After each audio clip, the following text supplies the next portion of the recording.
Most drummers learn rudiments, but never learn how to turn them into music. And that's exactly why they never sound as good as they want to, because the problem isn't really the rudiments, it's what you do with them. And in this video, I'm going to show you how to take a really simple pattern and turn it into fills that actually sound musical and professional. But first, let me quickly show you why most drummers struggle with this. About 20 years ago, when I was studying with my first drum teacher, I remember hearing him play these really fast, smooth rolls. And I thought I could never do that. Not because I didn't want to, but because it just felt too technical. And at the time, I wasn't really practicing seriously either. I was just playing and enjoying the instrument. So whenever I tried to play rolls myself, they sounded inconsistent, uneven, and I couldn't speed them up.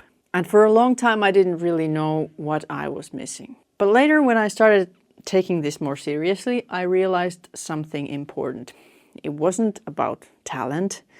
It was about having the right tools. And for me, one of the big breakthroughs was learning how to actually use my hands more efficiently, especially with things like doubles and techniques like push-pull. And once that clicked, everything started to open up, and suddenly these things that felt impossible actually became very doable. And this is exactly how many drummers feel. They learn patterns, but they don't learn how to control them or apply them musically.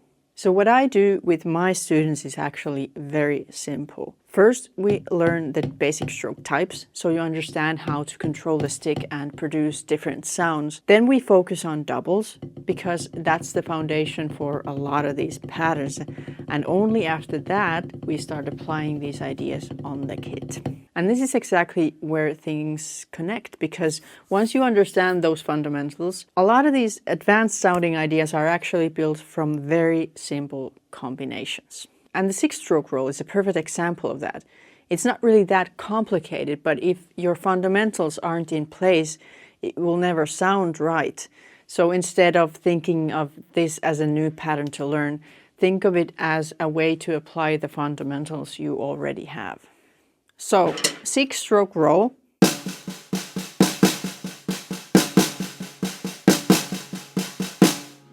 Right, left, left, right, right, left. And it's often played with the accent on the first and the last note.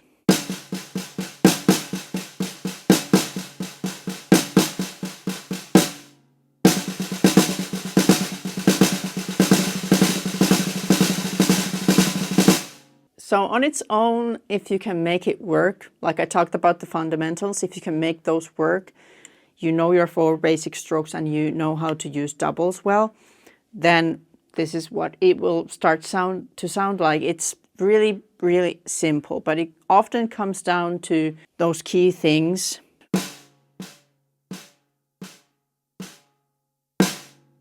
These are the motions that you're going to use.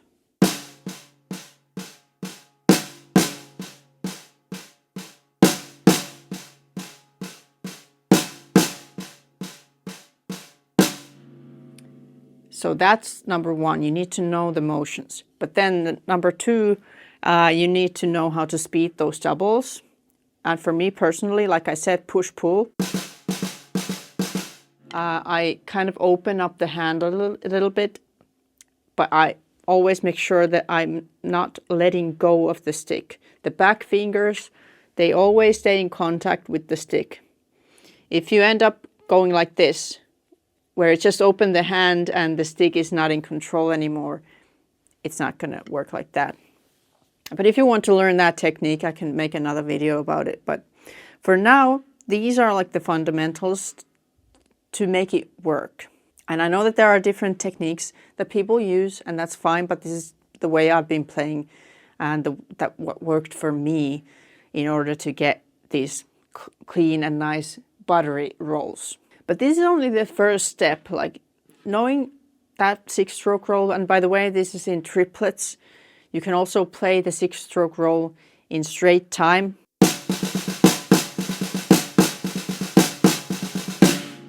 And that's like the standard version. But I typically use it as a triplet form because it just creates, I don't know, a cool vibe. You can make triplet fills with this pattern, and that's always very nice to do. But yeah, that's like the first stage. Now, what to actually do with this rudiment on the kit? What can we do with it? If we add two different things on top of these, like this is the number one, the pattern number one, if you will, we can split the rudiment in two and create like two different patterns from it. So the first part of it,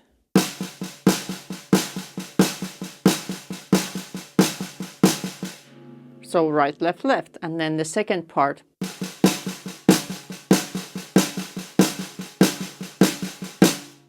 Now with these three different patterns, you can think of them as individual patterns that you can use. If I mix them in random order, I can already create so many cool different rhythms and just alternate the rhythm so it's not just the constant repetition of the same rhythm.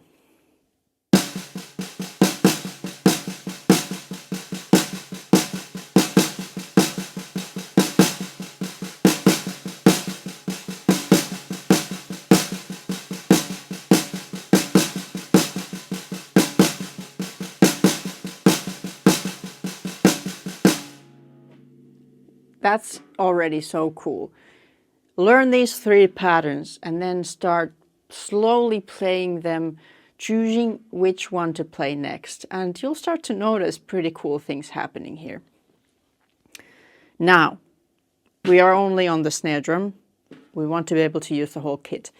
And the first application I would recommend doing is just playing the accents on toms. And for instance, play the right hand on the floor tom, left hand on the rack tom. And all the diddles are always in the snare drum. So basically, if I just play the 6-stroke roll,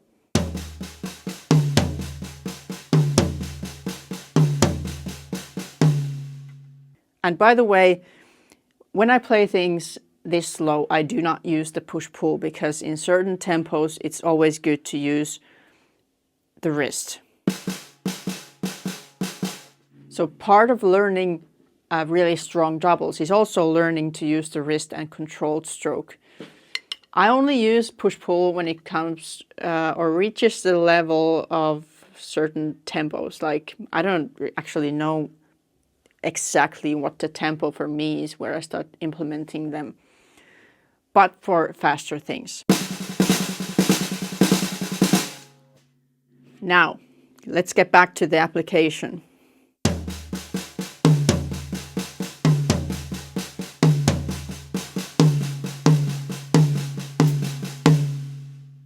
So every time you play that right, right, left, you go like that. And if you play right, right, left, left,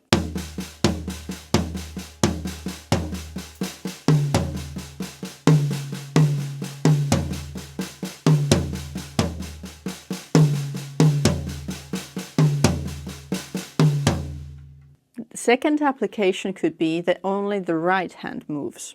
You keep your left hand on the snare drum.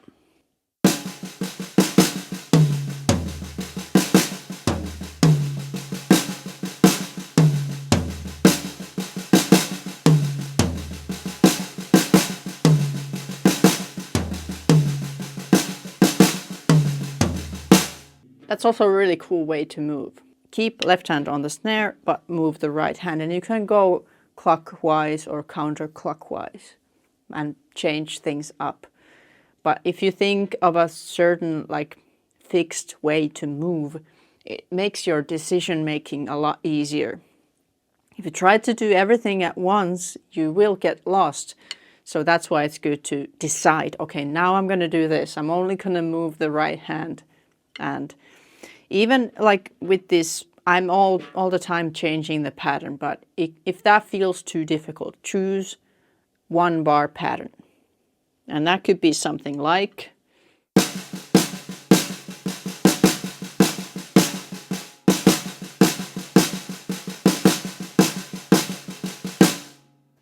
so repeat the same pattern and then start moving that.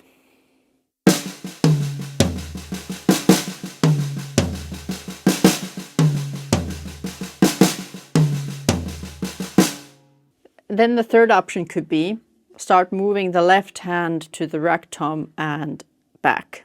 So then I can move the right hand wherever and the left hand goes like this. The reason why I don't particularly use left hand on the floor tom is because it will cause me a bit of like issues with how I'm going to move. So I don't typically do things that cross over like this, make my hand cross over. But yeah, that's something I do. So, example.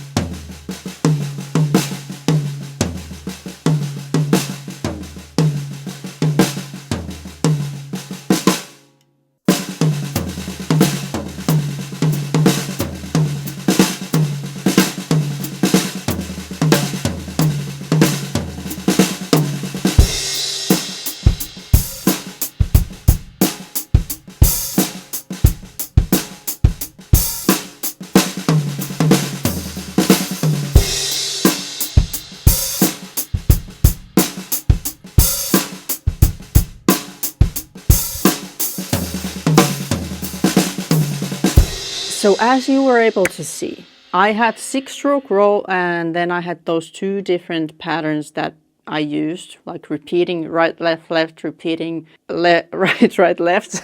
And then after that, I just had 3 different ways to move. Okay, let's repeat those. So first I played the accents on toms and the diddles on snare. The second tool, I only moved the right hand around, left hand stayed on the snare. And the third tool was I started also moving the left hand to the rack tom and back.